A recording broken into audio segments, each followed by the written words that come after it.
Welcome to this episode of Two Heels and a Face Wrestling Podcast. It is your boy, Charlie, Chuck Colorado, at Chuck_Colorado on Twitter, sitting down with your other boy, Chris Romero. Chris, how you doing? Doing all right, man. It's a good Sunday. So we're recording on a Sunday. Mm-hmm. We just did a freelance on Friday, so that's what we're here to talk about, and I'm excited. Yeah, we're here to talk about the Freelance Wrestling show they went to this past Friday at the Logan Square Auditorium. This was a common venue in Chicago, but my first time at this venue because of my schedule just falling on terrible dates where either Freelance or AEW runs a show and I can't go to it in the Logan Square Auditorium.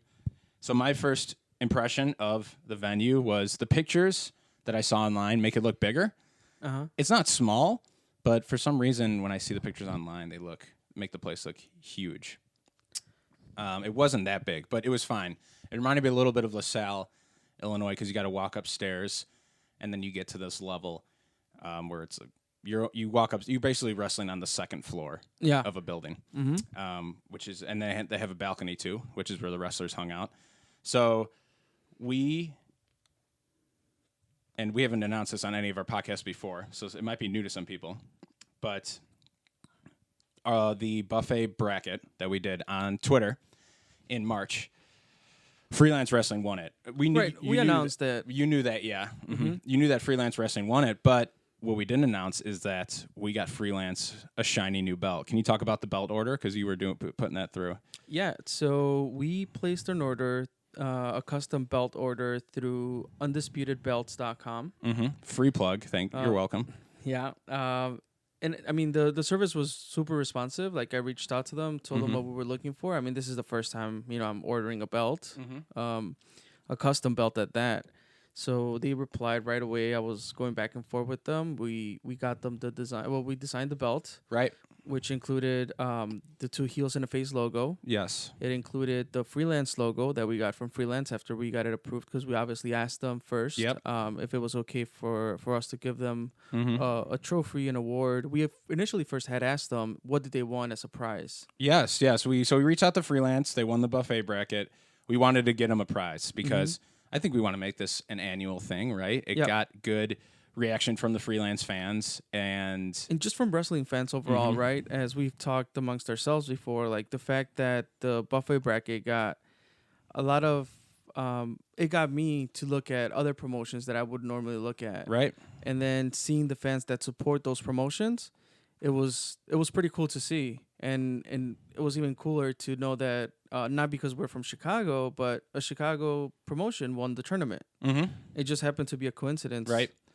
And yeah, so we talked to them and we got it approved. They're like, sure, if you guys want to get us something, we brainstormed for a little bit, and I'm like, bro, let's go for a belt. Like, it's got to be a belt. It's wrestling. I think that was your idea. And so then once talking to the belt makers, we got them to design the Freelance logo, the two heels and a face logo, and the Chicago flag logo. I thought it made perfect sense. We're from Chicago, they're from Chicago, and the belt stays at home. Yep, we're sitting right next to a Chicago flag, right? And your little domain here, which I'm still waiting for pictures of this collection that you have. I've taken pictures, but I don't know. I'll have you look at with them. The people. So, because I don't know, I don't feels a little weird that I'll be posting them. I don't know why. It's just so impressive and cool. I think people would just like it. I don't think it would be.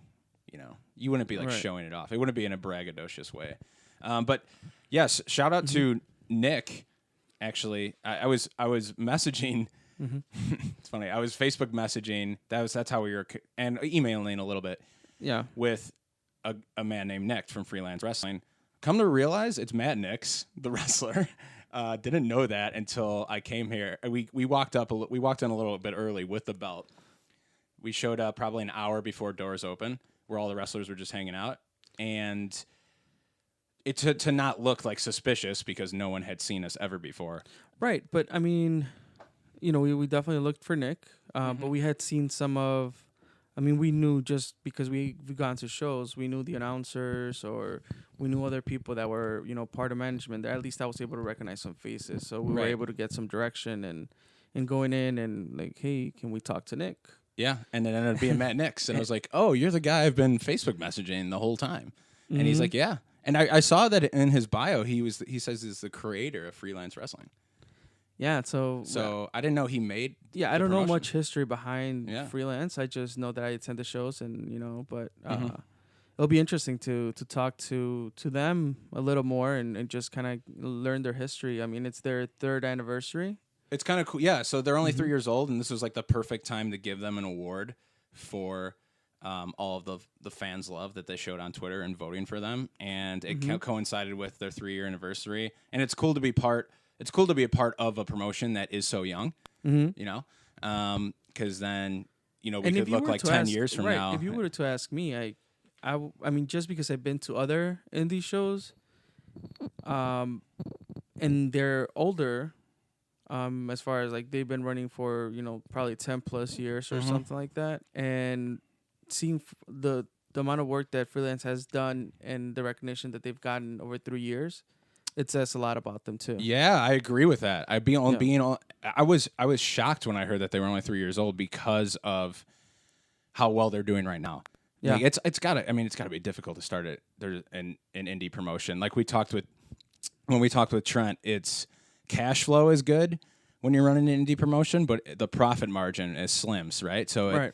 And to do this in 3 years, to be competing with other local promotions in Chicago, a big wrestling market, and like doing a good job and bringing in names like Grado, who wrestles in the UK and things like that. So I think we were overall impressed. And when we got there, everyone was really friendly with us. Yeah, Everyone for was sure. like coming up to us and shaking our hands. And in my mind, I'm So- thinking like, hey, you're a wrestler.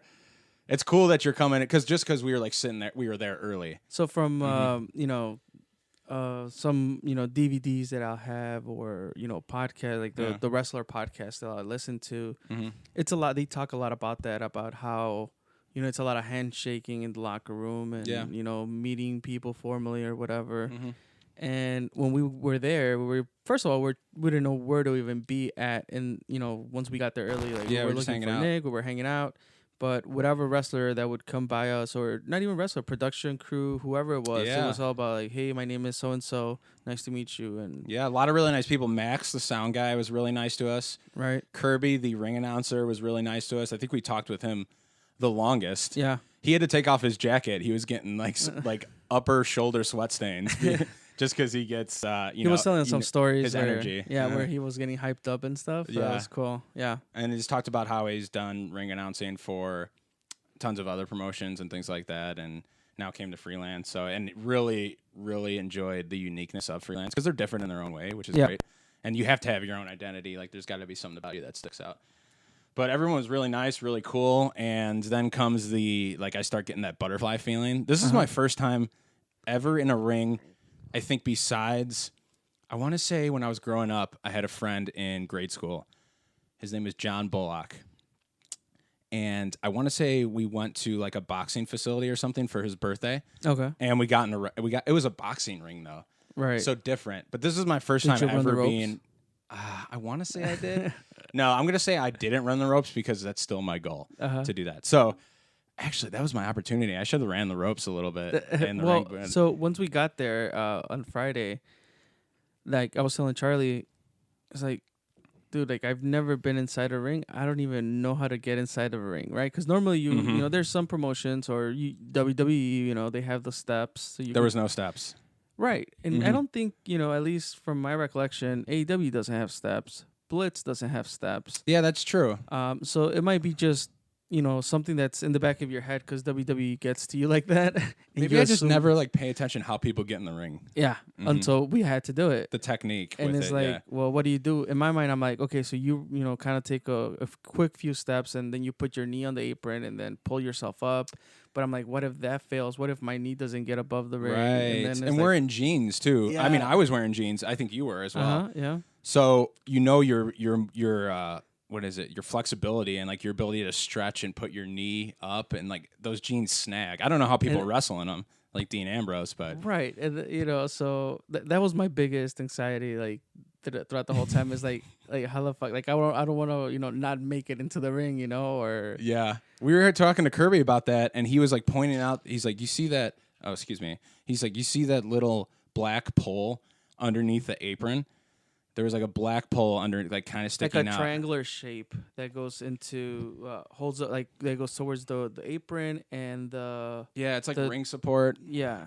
And he was telling us to step onto that and then probably put our knee on the apron and then like go through the middle rope. We didn't do that. We just rolled in. We just watched the live stream replay of us getting in the ring. Yeah. We just rolled in like a couple of fish, but I don't think it looked bad. It looked fine. Right. I asked Matt Nix before we went down the stairs to go through the curtain, and I'm like, bro, any tips before I get in the ring and make an ass of myself? And he's like, bro, just go and roll in, you'll be fine. Okay, yeah. So I'm like, all right. That was cool. Yeah, so we get announced by I can't think of his name, and this guy was really cool. The ring announcer he wore some funky red pants. His name, I'm forgetting his name. Yeah. We met a lot of people, and some wrestlers too who we know by different names were introducing themselves as their real name. So it even got more confusing because we shook like 15 people's hands in a matter of 5 minutes. Yeah. So I was able to capture a couple names out of there, but we get introduced. But prior to this, they asked us like, "Hey, what's your theme music?" Oh yeah, it's like, bro, come on now. I think we dropped the ball on that because we don't have. If you notice, all of our podcasts open with different songs. Right, but, and it's usually a song that kind of aligns with whatever the conversation is about. Correct. It's relevant music. So we were just like, let's come out to a Freelance Wrestling theme, or like whatever you guys play before the show, but we should have taken the opportunity to come out to something that the crowd would like recognize and love. So my first thought when they asked us, in my mind, I'm like, well, Trent just had shared his album with us. I'm like, oh, let me get a Trent, track. Yeah, out there. We should have done that. I didn't have it on my phone, and then obviously we don't have Wi-Fi access. It was just troublesome, and I just couldn't do it. So, it's like, all right, well, that's a missed opportunity. But we told him like, oh, whatever you guys play before. We just didn't want to be like a nuisance or like too needy. Yeah, or like things like that. I mean, that's something that and I've planned events before, and I know the craziness that goes on before and after and during the planning of the show. No, and I usually think about things like this, and I did not think about them asking us for a theme song. Like it's like, come on, like we're just supposed to go up there, present the belt, that's it. But I was telling Charlie that I would have loved to come out to Talking Heads, Psycho Killer. Psycho Killer. We might have got booed right now. I remember people don't like Ciampa right now, but yeah. I don't know, maybe something. Maybe like a Chicago theme song, or I don't know. Go Cubs Go, maybe? I guess. You keep pushing this song. I do keep pushing Go Cubs Go on you. But yeah, anyway, we came out to a really late... So we walked out of the curtain because we didn't want to take too long until our music played, or else we didn't want to go. out. You can't go over, bro. Right. Not in the business. You can't go over. So we were on a time crunch. Right. They told us as soon as we announce you guys, coming out, your music will play.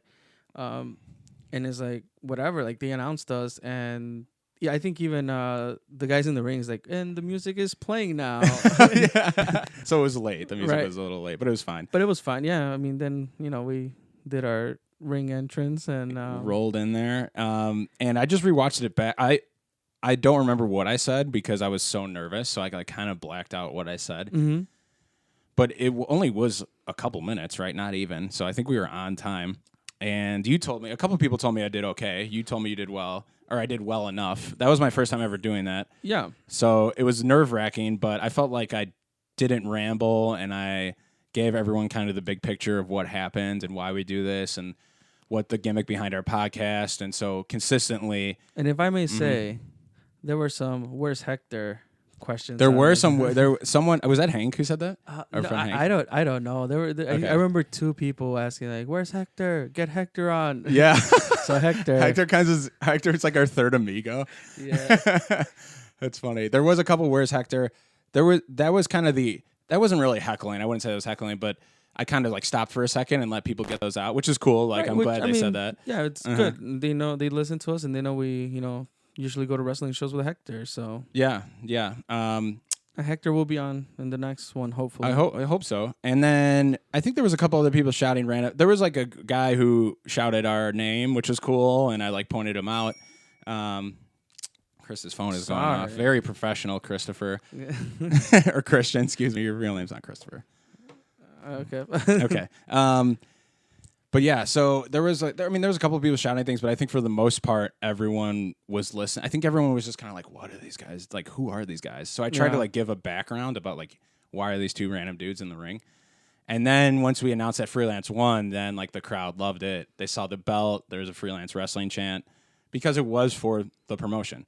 Yeah, like it was for the promotion. The promotion helped us out. We got him something cool. I mean, the belt was not cheap, so it was a nice belt for custom belt. Right. And once we got there, we met up with Nick, and we were some people were coming by and just kind of seeing what we were doing there, just kind of listening to like, oh, this is what we're doing, whatever. So Nick got to see the belt and a few others, and they liked it. They were very impressed, to see the belt, and they were excited about it. And that made me feel a bit more comfortable being backstage. I agree. Well, not backstage, but early in there, it didn't make me feel out of place. It's like, okay, these people are cool with what we're bringing.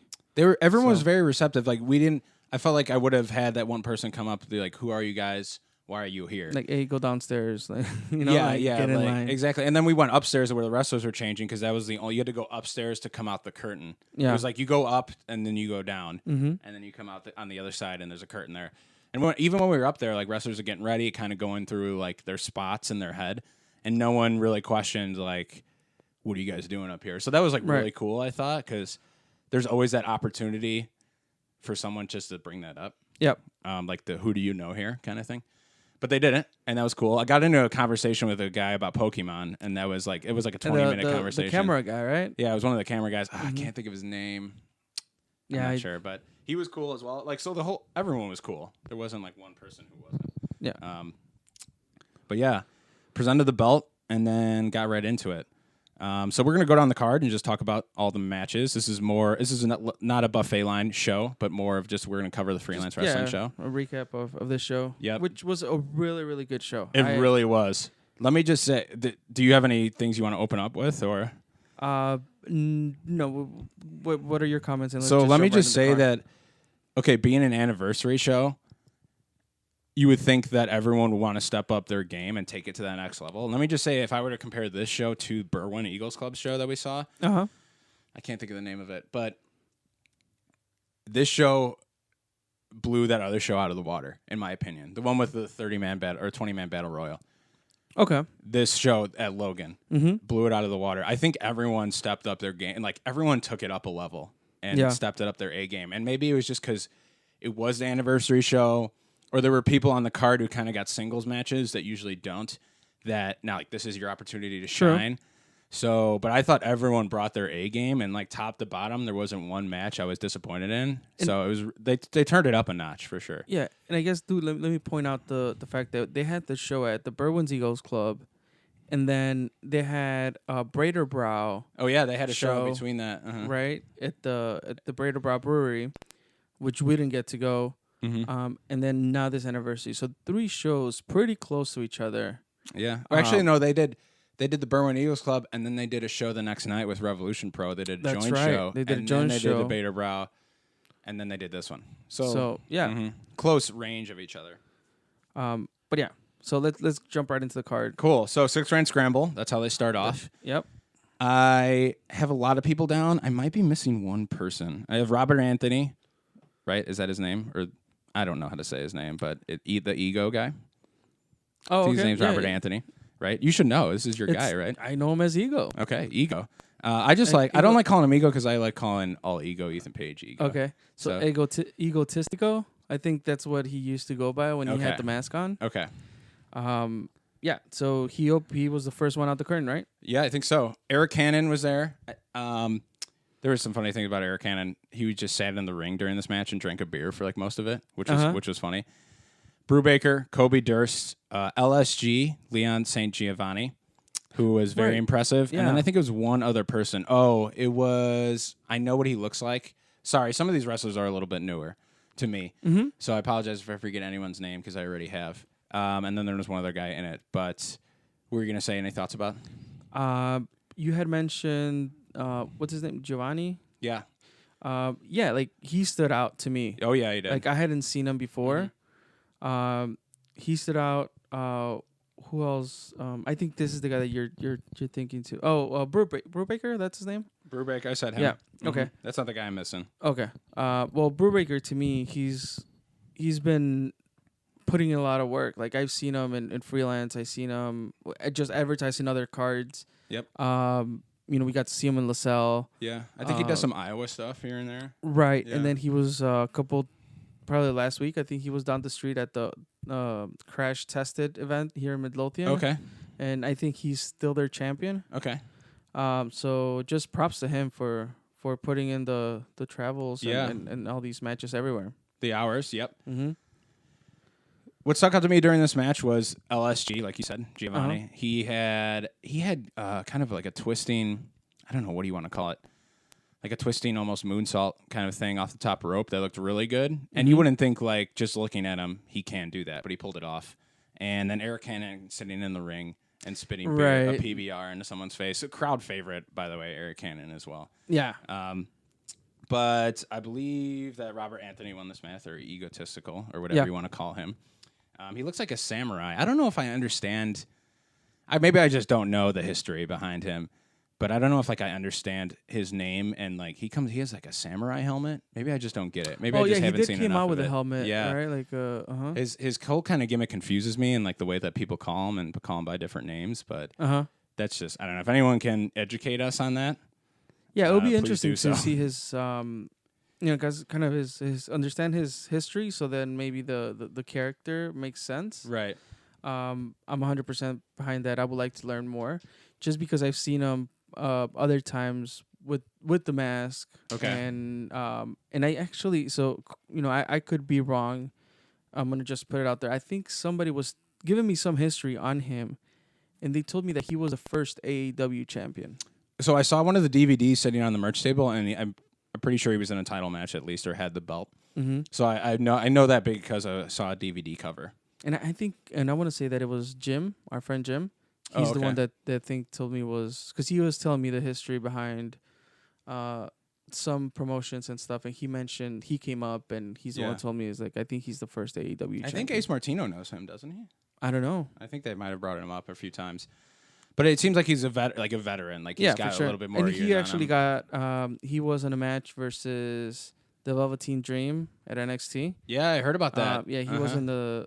I was gonna say a dark match, but actually, before the NXT Takeover show started, they had a couple matches, and that was one of them.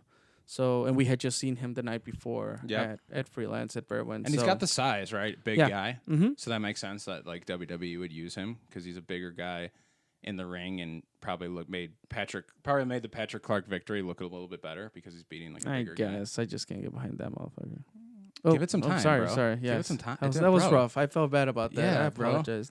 That was like when people were walking in to see Jack Swagger, and you're like, oh shit, people have actually bought this. Yeah, don't bring that up. I still feel bad about that. All right, moving on. Give it some time. Yes. So Ego gets the win. Second match. All Ego Ethan Page, the real All Ego. Okay. He's good, man. He's real good. During the match, he's like, you people are so stupid. You were chanting ego, and now you're saying ego sucks. The man has a point. The man has a point. And Sarah from Marty and Sarah's Wrestling, or Marty and Sarah Love Wrestling, was doing the spotlight for Freelance Wrestling. And All Ego Ethan Page was doing like hand bunnies and little hand shadows in the spotlight on the wall. Yeah. When he was standing on the turnbuckle. So like little things like that. Shout out to Sarah too. She took some pictures of us. Yes, thank you. The only pictures we got, right? Right. I think I was talking to someone beforehand. I was like, well, I knew we were going to be on the live stream, but like, can someone record us or take a picture? Like, I wanted some footage of it. Yes, thank you, Sarah, wherever you are. But she got like a good picture of us that I sent to all my friends. And then the next night, everyone's like, why were you in a wrestling ring? So it was like a good story because of that picture. It was like a good way to bring it up. But yeah, he wrestled Grado. Yeah. Right? Were you going to say something? No, yeah. And Grado came out to Madonna's Not Like a Virgin. Right. Like a Prayer. Or Take You There, or whatever you want to call the song. Awesome entrance. Awesome response. And this match was just pure comedy. It was a different type of comedy, dude. I haven't experienced. Like, I like Cole Cabana's comedy. You know, I've seen other wrestlers do, you know, comedy wrestling spots, but this was very different. Like this was storytelling, comedy, very different spots. That like there was a spot where Grado was fed up with Ego, and he, you know, gets his fanny pack and drops whatever the chips, whatever were Doritos or Cheetos, whatever it was. Yeah. So pours them out like they were thumbtacks. Yeah, pours them out like they were thumbtacks. There was a lot of stuff going on before that, though. There was Right. like All Ego Ethan Page picked up the mic like 3 different times during the match. That was very unique to me. It was awesome, though. It wasn't was great. It? Yeah, it was very unique. It was almost like he was stopping the match to cut promos, and then he was making fun of Grado's belly, and Grado's like, "Well, you're no Jinder Mahal, are you?" And then like and they got a huge pop. Yeah. Huge pop. Yeah. And then they said, they took a pause. They were just like taking pauses in the match, and they took a pause to sing Grado Happy Birthday, and then he got hit in the back, or we all sang Grado Happy Birthday, and then they got to the big finish, which was the Doritos. The Dorito spot. So they were teasing. It was so good. It was really good the way they did this because they were teasing like slams and face busters and like Russian leg sweeps on the Doritos. So everyone, there was like holy shit chants. Yeah. And everyone was just waiting for it to happen. Finally, it dropped toe hold right into the Doritos. Grado goes. That was the end of Grado. He was knocked out cold into the Doritos, and then the ref throws up the X. The ref throws up the X sign, right? And I'm like crying, laughing at this point. I can't even control myself. A bunch of like referees and other attendants come out. They pick up Grado. Or like they get underneath his arms and they help him out to the back. They help him out to the back. Grado gets behind the curtain, then he comes storming back. Right. He's like, I'm gonna finish this match. And then he gets in the ring, he gets booted right into the face, and that's the end of it. It gets counted 1, 2, 3. And like after that happened, you heard the crowd just like it was almost like it wasn't like a sigh of relief because they loved it so much, but it was just like it was like a laugh, like, oh, this is how it ends. And like the whole crowd just laughed after that. But yeah, it was, they turned the comedy up so much, but to me, it didn't ruin the match at all. Right. It didn't take away from the match. Yeah, it didn't take away from the match just because they would like wrestle, then talk, then wrestle, then talk. And then like that Dorito spot was so funny and unique and creative. And just the way they did that and the way that like Grado went out after he came back to the ring. Awesome.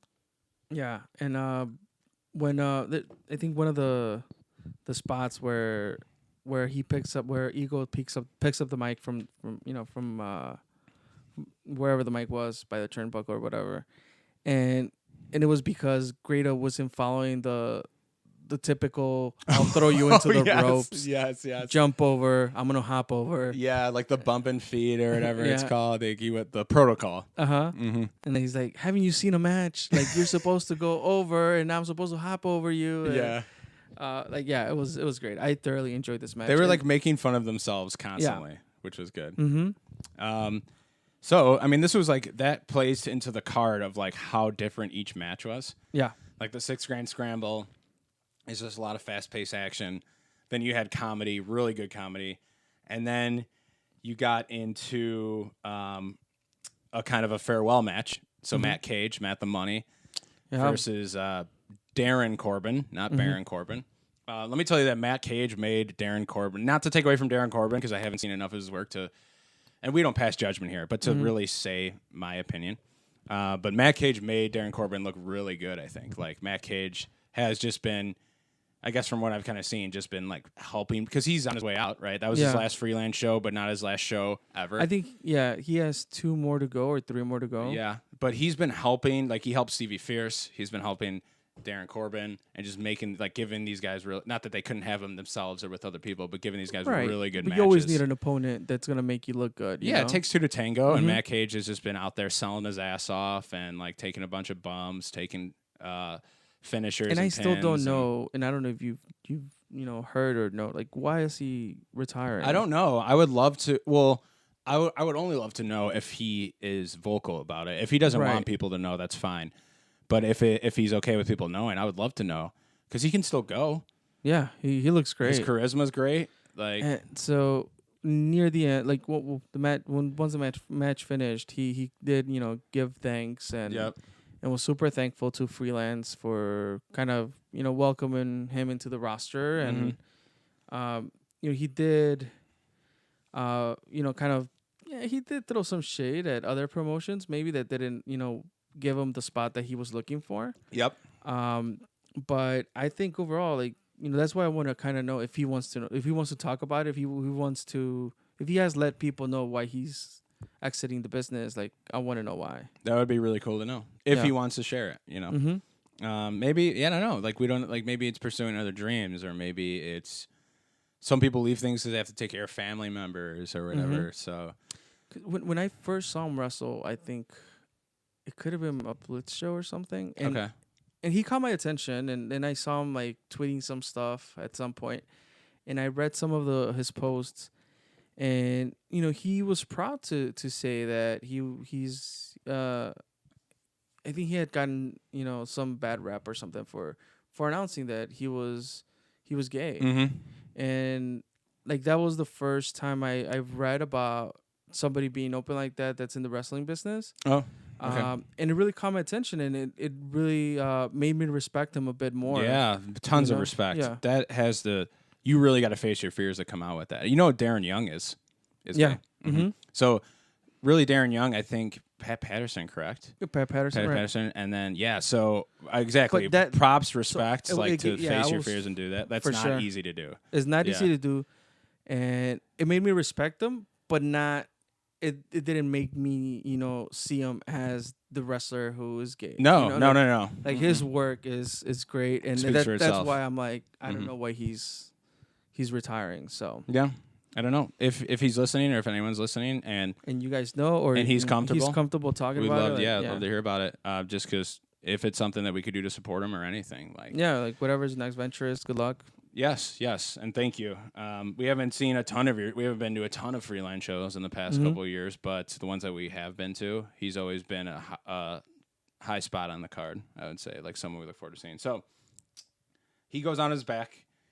Corbin gets the victory.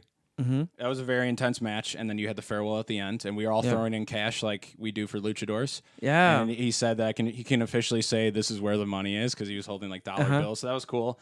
You went up and like pounded the ring a few times. Yeah. Yeah.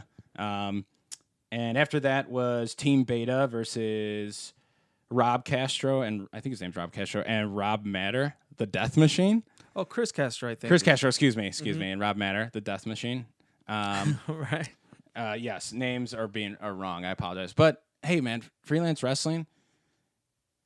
When I click the roster, this might just be right now, but when I click the roster on the website, I want to see the roster. I don't see the roster right now. So okay. I would say that if we were to give constructive criticism, I would love to see the roster on the website I could get to know some of these guys better. Maybe like a bio or something, because I don't know where they all are on Twitter. Or at least just pictures and names, so we know who's in the roster, who's your current champion, exactly. And if anybody from Freelance is listening to this, like our background, Charlie and I, like I have a background in web development or whatnot. Like, if you guys need some help, reach out. We're more than happy to give you guys. We're both marketers. I'm a content marketer. Done social and search, doing social and search and things like that. And you have experience in web development. You do a little bit of graphic design. You're always coming in hot with the cool art for our podcasts and our header photos. And really, you're taking a picture and putting two wheels in a face. Well, you designed that logo. You designed our logo. And then you come in hot with the art when needed. So that's cool. But yeah, we'd love to help. We would love to help with any of that. For sure. So this was a tag match, and the finish of this was really cool. That was really the only thing that stuck out to me about this match, unless you had anything to say about it. No, remind me, what was the finish? So the finish was I think it was Craig Mitchell was going to, or no, the other guy in Team Beta was going to Tiger Suplex Rob Matter, and he like flipped him up, and Matter reversed it into like a crossface, like a type of crossface or yes lock or something. That was like really well done spot. The match was really good. The manager got involved a little bit, and then Rob Matter was able to make the guy submit or tap out. So another cool way to finish a match. I don't know if there was any of the submits on this card or tap out, so something more unique in this match. Yeah, I think this was. But I thought the ending was really well done, really well choreographed. The Tiger Suplex reversal into the crossface. The crossface. Mm-hmm. So that was really cool to me. Next was a street fight. Oh, this was great. It was our freelance contact, Nick, or Matt Nix. Matt Nix. And he was wrestling Alex Olson. Mm-hmm. They came out with like Jericho and CM Punk like in the knee pads with like the kind of cut off jean shorts with knee pads and like right. So like they weren't wearing wrestling gear. They weren't. It was a street match. Yeah, they weren't wrestling guests. Yeah, exactly. You knew it was a street fight. They went out of the crowd into the crowd early. I think there was a spot. It was either this match or the tag match later, where I think Alex Olson might have fallen off the stage into some chairs. No, it was Matt Nix. He took Hurricanrana from Olson. Olson, yes. Yeah. And it was Matt Nix they were both at the stage. Yeah. Hurricanrana into those hard chairs. Dude, that's hurt. Like first of all, the mental. Like you got to flip a switch in your head to throw yourself off of the stage onto some of those hard chairs. They're like the chairs that don't fold. You know? They're not like folding chairs. That would still hurt with folding chairs, but these chairs like don't have any give. So I don't know if the crowd that was there that moved out of the way moved some chairs, but if they didn't, like where we were standing from, like we couldn't see that well. Uh-huh. Once we finish watching the live stream, if we get to that match, like we might be able to see that. Mm-hmm. But regardless, chairs or no chairs, like. That's still a back bump from there. Yeah, it's still a back bump off of a stage onto some chairs. So there was an apron DDT that was a little crazy. This match had an actual tack spot in it. Yeah, I got the tack spot and I got the ending. Oh, that was crazy. It was crazy. It was crazy. Ladder. It was a double knees off of a ladder through a table. Through a table. Yeah. So Matt Nix was on one side of the ladder. Olson was on the top of the ladder. Double knees onto him, and then they fell through a table, and he covered him for the 1, 2, 3. I got both of those on our Twitter at 2 Heels and a Face. So if you want to see both of those spots really quickly, just to get a taste of freelance wrestling street fights and both of those wrestlers, please go look at that. But once again, like every single match that we're mentioning, there's something unique and different. Yeah, something that makes it stand out and not feel like what we just watched 30 seconds ago. Yeah. Exactly. So they and this is an example of like people turning it up a notch. Mm-hmm. This is, a anniversary show. Hey, let's do a ladder table bump. Let's go through some tacks. Let's fall off of a stage. I think like maybe out of all three of those, the stage onto the chairs might have been like the scariest for me. I mean, I've never fallen on thumbtacks, so I don't know what that feels like. But like, be safe out there. Also, I know Alex Olson has a shirt that says "Don't die" on it. Well, I think that was the perfect shirt. That Don't Die shirt. I think it's a freelance shirt. Okay. And it's like certain profits go to suicide prevention or something like that. Really? Yeah, which I thought was pretty cool. That makes sense. Yeah. With the phrase. So, we were looking to get some freelance shirts. Chris's phone is going off again. God damn it, Chris. It's on vibrate, bro. You can't hear it. We were looking to get some freelance shirts, but they didn't have like the regular ones. They had some more unique ones, so we didn't buy one. But right, I'm sure we'll get one soon. I was looking for the original, just black shirt, freelance logo. So that's the one I'm looking for. Mm-hmm. We're looking for that. So, shoot us a link if you got it. All right. So I think I want to say it was intermission after this. After that, I believe so. Yeah. Went to intermission, came back. Isaias Velasquez, and this guy's name. We've tried many. We watched a live stream to get to name the name of this guy. He's an Asian wrestler, and we couldn't hear it on the live stream. So yeah, and we've seen him before also. Mm-hmm. But yeah, I just can't get his name right. So I don't. This is another. We really need. Please help us if you're listening to this and you're with Freelance Wrestling. We really need that roster tab updated on the site. Like we want to know about these guys. So we don't look foolish up here without names. And also so we can look up some of the other work, Yeah, exactly. Like that to me, that's when somebody gets my attention, like that's what I like to go do. Like you go YouTube or Google around to see what else I could find from them to kind of look at their past work. Yep, exactly. So this was a good match, very athletic. I would say this was kind of your only standard singles match really on the card. Maybe this one in the Corbin and Cage match, but that kind of had the farewell at the end. But Isaias Velasquez continues to amaze us with athleticism, crispness. Yeah, for sure. If that makes sense. Very crisp with his moves. We saw these two guys going over kind of their stuff in the ring before the match. So they put a lot of effort into it, you could see, which was cool to see. And just to, I don't know, there's something about his presence alone, and I'm talking about Velasquez. Like, he looks like a professional athlete. He does. Like, He very much he does. has the look. He comes out to it, and he's one of my favorite guys in freelance. Yeah, I think he has a ton of. I don't know how long he's been wrestling, but we should look that up. But he has like a ton of potential, I feel. Yeah. Like, just because he has that, I think, that extra notch of athleticism with him. I mean, it showed in Mustafa Ali's last match, where it was him. That's right. GPA, those three guys, GPA, Velasquez, and Ali. Mustafa Ali, yeah. But that was just a great display of athleticism. So he kind of carries that in all his matches. The next match was the N-words. Yeah. They lose to a superiority complex. This match went into the crowd, too. Yeah, and, it did. And had another very unique finish. It took a while to start, right? Like, they got attacked or something. Yeah. There was some attack. Superiority complex likes to take it slow, which is fine. Like, I respect that in their heels. Like, they go outside, take a powder, yell at the crowd, do that. And one of the N-words is coming back from an injury too. Yeah, he had a shoulder brace on, so they were playing into that. That might have been the guy who the match ended with. One guy from Superiority Complex it ended by referee stoppage. Right, where he just passes out. From getting punched in the face. Yeah. He was laying down, getting punched in the face a bunch of times. And it reminded me kind of like an MMA type of finish. MMA type of finish, yeah. Jericho and Michaels did that once during their really big feud too. But the Michaels kind of had a belt wrapped around his hand. Okay. But they did a match like that where you're just punching a guy. That would happen in the streets. Like, you're punching a guy so hard in the face until he just he passes out. Unresponsive, very unresponsive. Yes. So there wasn't really a match that ended the same way. Right. It's not like you had 3 roll-ups or yeah. So that was a unique ending, and then it got to the main event. Yes. This main event had the crowd eating out of their hands, as you could say. I felt like so Stevie Fierce, the challenger, versus GPA, the champion. I am rapidly becoming a huge fan of Stevie Fierce. So am I, dude. So am I.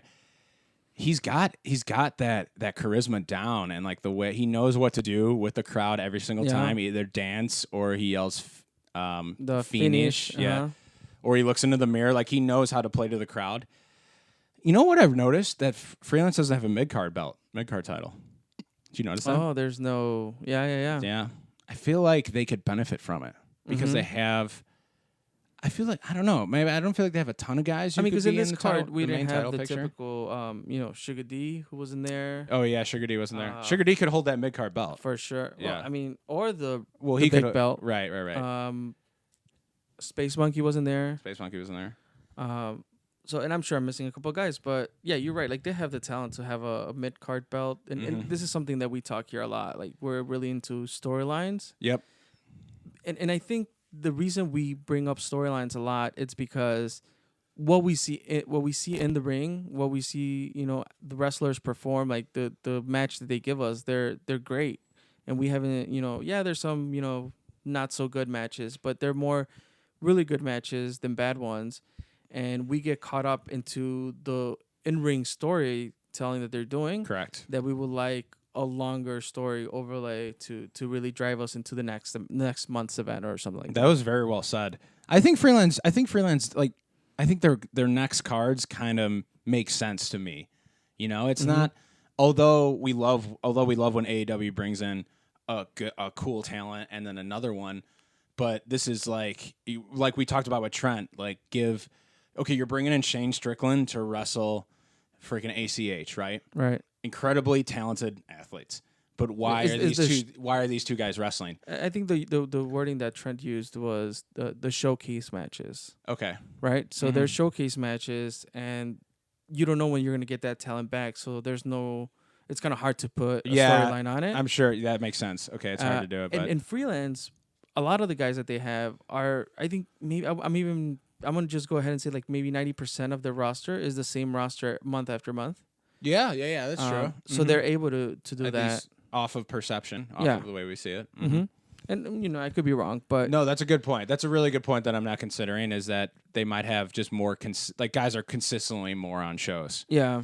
So they have the ability... Because, the Corbin Matt Cage match made sense to me because of the show that happened at Berwyn. Matt Cage eliminated Darren Corbin in 2 seconds. Now they wrestled each other. Yep. Like that continuation, right? So I think the cards make sense, and then this one made sense because Stevie Fierce won the Battle Royal, or yeah, exactly. Right, and then he goes on to face GPA for the title. So yeah, that comes over from the previous show.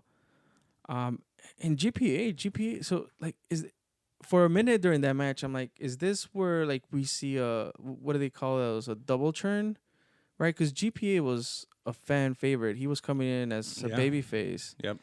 And Stevie Fierce walked that as the babyface, in my opinion. Dude, I'm telling you, the crowd. Yeah, I wanted Stevie Fierce to win just because I think he's got like more spunk.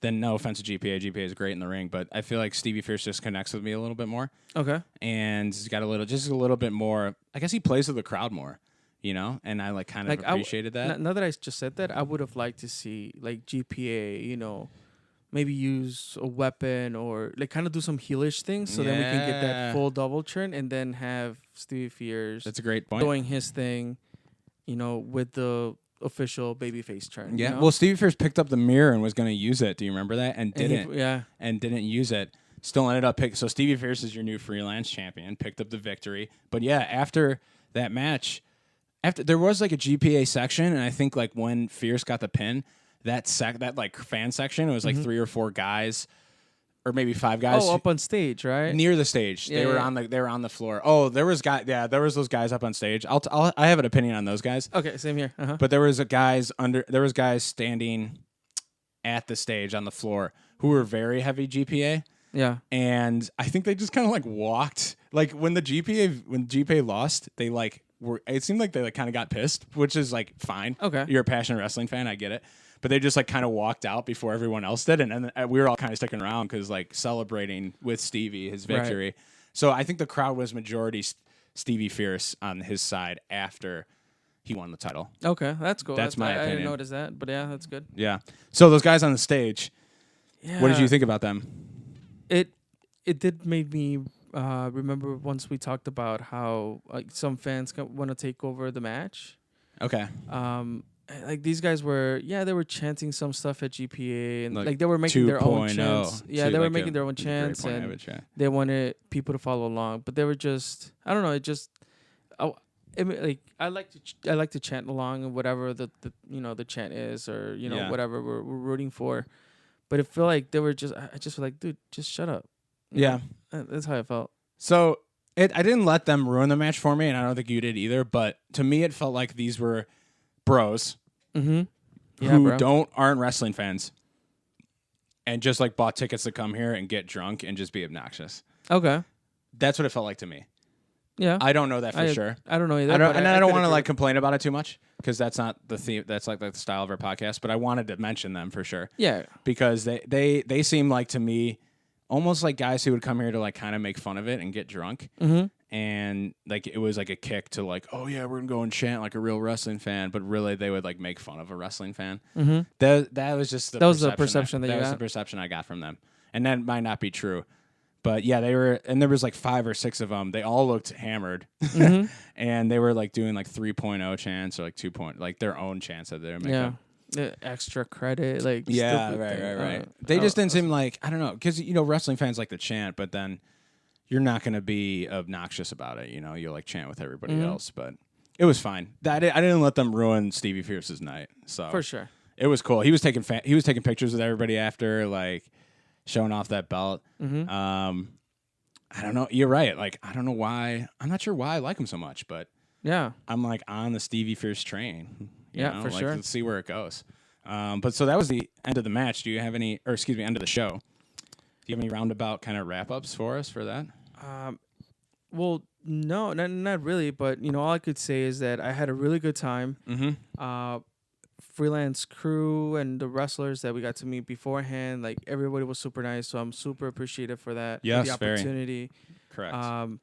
They could have just said, "Hey, mail us in the belt," or mail like give us our trophy and call it a day. But they invited us to the ring and did the whole presentation. So it really speaks volumes, And again, this is their 3rd anniversary, so they've been around for 3 years.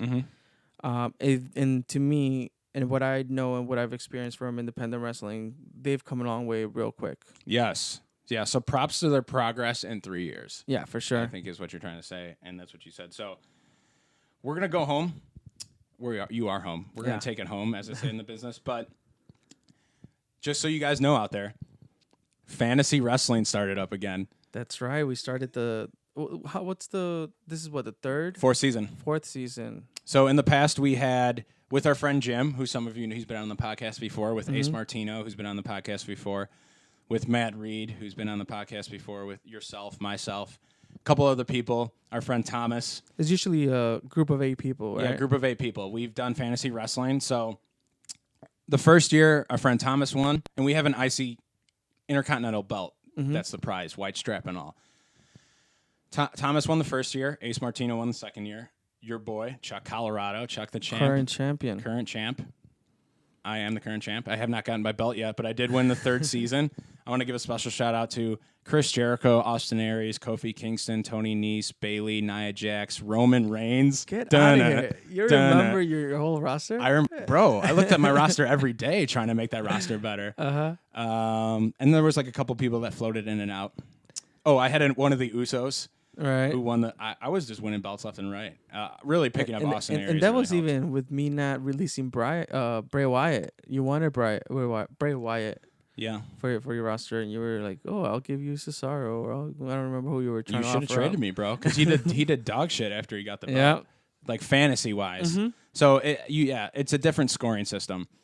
So you want people to get wins, and you want people to defend titles, but also you get more points if you take a title off of a person. Right, and also like you get points for like ambush attacks and things like that. You get points taken away if you get taken in an ambulance, right? That happened to you, right? No, not points taken away. No? But Bailey won the Raw Women's title against Charlotte during that season, because this was like, I think the season was... It led up to Mania, right? Royal Rumble to Mania was the season that I won. And Bailey won the title against Charlotte, and I didn't make up any... I was in second place at the time. Didn't make up any ground because that same night Kevin Owens put Jericho in an ambulance. So Kevin Owens got 50 points for putting Jericho in an ambulance. Winning, I think the women's title is like 45 points, which is a good amount of points. But it put you at the same place. I didn't gain any ground, is what I'm trying to say. That was frustrating. But I ended up coming out on top. So, current title holder, and now we're doing fantasy wrestling with you, myself. Yep. Martine from Wrestling with Unicorns. The Unicorn. Who actually, shout out to him. He got a kick-ass video with Cody Rhodes. At the Ring of Honor show. Yeah. His brother, Jonathan. Yeah. Our friend Spencer on Twitter. And who else? My friend Alan. Oh, Alan, yes. It's only 6 of us this time. It's only 6 of us. Or 7. Yeah, 6. 6. So the rosters are a little bit stacked, but we're doing fantasy wrestling again. So I want to keep everybody updated on that because that's really cool and interesting. Well, last time I checked, remember the ranking? Who's on? I was in last. You were in last. I was probably, I think, 4th. And it's early though. We got a long season. Early. It goes until SummerSlam. We just started, so right. Martin is on first place right now. I've been in first before, and then that slips. That lead slips. You know, you gotta be consistent. It's not about being first within the first week. It's about being consistent. So we got that going on, and we'll keep you updated on that. And then also, right now we're recording during Extreme Rules. Yeah. I don't have high expectations for this. Right. I was just trying to see if the cage match is happening. The cage match is happening right now? I think. Don't tell me the finish if it's going on. Yeah, it's happening. Yeah. It just ended? I think so. Okay. So I'll say this. I don't know. In a cage match, rules are the first one out the cage. But this is a tag team match. It's got to be both of your... It's got to be both? Mm-hmm. Okay. Yeah. So I'm not really looking forward to too much. I would love to see Alexa Bliss win. I wanted to see this. You want to? We'll watch it. No, we'll watch it. But Yeah. This is the one I was looking forward to. Okay. Just because I was to a degree, and you know, I don't catch up. I don't watch Raw live as much. I try to sometimes, or I'll have it in the background as I said before. But I was just every week we would get the Hardys versus Cesaro and Sheamus 1-on-ones, different combinations. Yep. And I was kind of tired of that. I'm like, all right, let's get to the match. Yeah. Because I know in a match, like it'll be a good match. Like it's the Hardys versus Cesaro and Sheamus, and I don't know. It's Extreme Rules cage. I don't know if I'm down with that, but it was attractive to me, so I was looking forward to that. Which one you were saying you were looking Bliss. forward to? Bliss, yeah. I just want to see Bliss beat the shit out of Bailey with a See, kendo stick. I like Bailey though, but I like Bailey. I'm a huge fan of Bliss. Mhm. But I don't know the stick and a pole match or whatever in a pole match. it's very Russo. Yeah, it's Mhm. WCW type weird stuff. Mhm. And so and I know there's like some like you know the rules like the first one who grabs the stick wins or You got to grab the stick and use it, I think. okay. Yeah. All right. So we'll see how that plays Yeah, out. we'll see how that plays out. And then I don't know. I think the Fatal 5-Way will be okay. Who's your winner on that one? Who would you want to win? Not what's going to happen with whoever wins.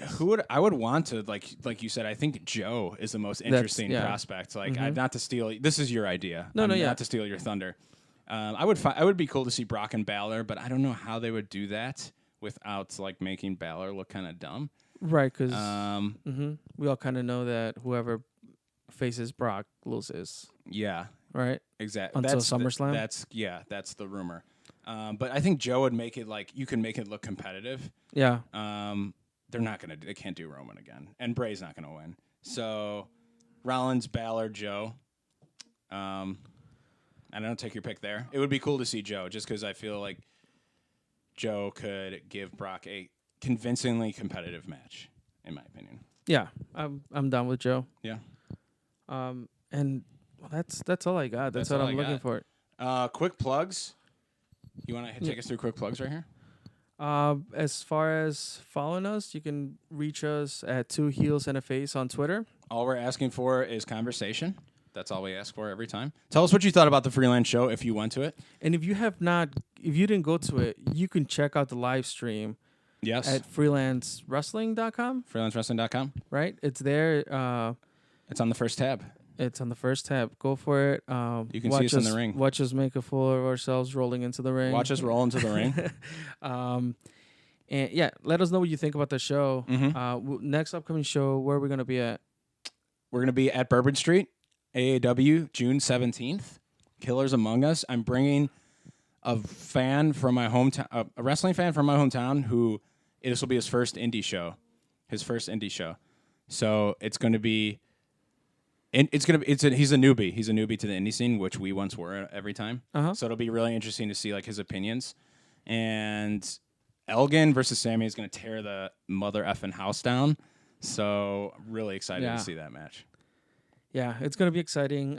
Carla will be coming with. Oh snap! Carla in the house. the unofficial. She could be the face, and we'll be the heels. All right, she's super supportive of this crazy nonsense that we're trying to do here with 2 Heels and a Face. So. Yeah, very. Shout out to Carla for just being a great host when I come over to your house. Well, I would like to take some credit in that as well. Okay, I'll give you a little bit of credit for that too. Yeah. Hector's gonna be over there too. Hector, he got some shout outs. The Unicorns will be their front row. Classic Unicorns. And yeah, I mean, that's like you said. All we ask for is conversation. So let us know what you're looking forward to on the next show. Anything you guys would like us to cover. There's 2heelsandaface.com. If you have any stories, any blog articles, anything that you have written and you would like for us to publish on there, it's a Medium channel. After approval. Right. Shoot it over to us at info@2heelsandaface.com. Yep. And we're on Facebook as well, 2 Heels and a Face. 2 Heels and a Face. SoundCloud, iTunes. Also, if you want your song to open up for a podcast, if you're a musician, if you're a musician, band, yeah. We don't have. Clearly, you see that we don't have an entrance music. We don't have entrance music. Like we'll continue to use Hemi's music, Trent's band, but we're open to like submittal of music too. So info@2heelsandaface.com, and we'll play your as long as it's relevant. Like make it a cool wrestling or rock theme or rap about wrestling or like make it get someone pumped up to listen to a podcast. Right. Yeah, and we'll play that. Yep. Other than that, you could, find Charlie directly on Twitter at Chuck_Colorado. Chuck_Colorado. Right. You can find me at JAP Wrestling Fan. And we'll just be talking to you guys via social media. Yeah. And we'll see you at Bourbon Street, AAW, June 17th. And we'll probably recap that show too. So if you don't go, you can catch the recap here. or you can buy the DVD. But thanks for hanging with us. Go watch some of Freelance Wrestling stuff. A lot of good stuff there. Go watch anything in the Chicago wrestling scene because it's on and popping right now. And we'll see you soon. Yep. Peace.